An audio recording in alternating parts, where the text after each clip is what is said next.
மின்மினி தமிழர்களுக்காகவே வந்தாச்சு முதல் hyperlocal social media app. உடனே டவுன்லோட் பண்ணுங்க.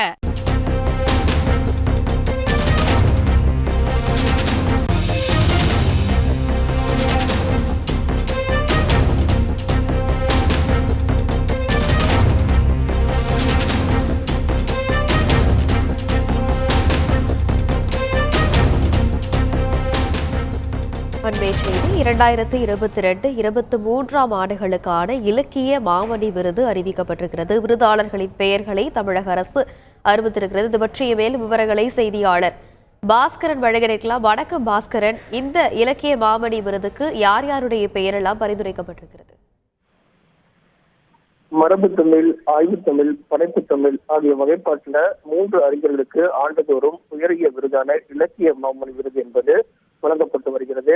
இலக்கிய மாமணி விருதாளர்களுக்கு ஒவ்வொருவருக்கும் 5 லட்சம் ரூபாய்க்கான காசோலை, ஒரு சுவரன் தங்கப்பதக்கம், தகுதியுரை, பொன்னாரை அணிவித்து சிறப்பு செய்வார்கள்.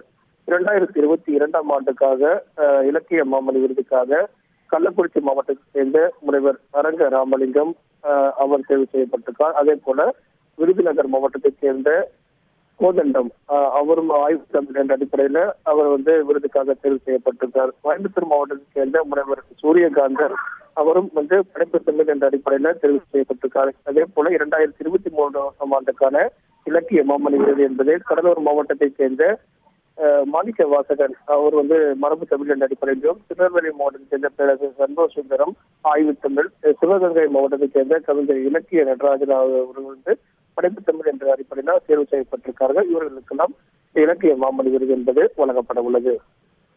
விவரங்களுக்கு நன்றி பாஸ்கர்.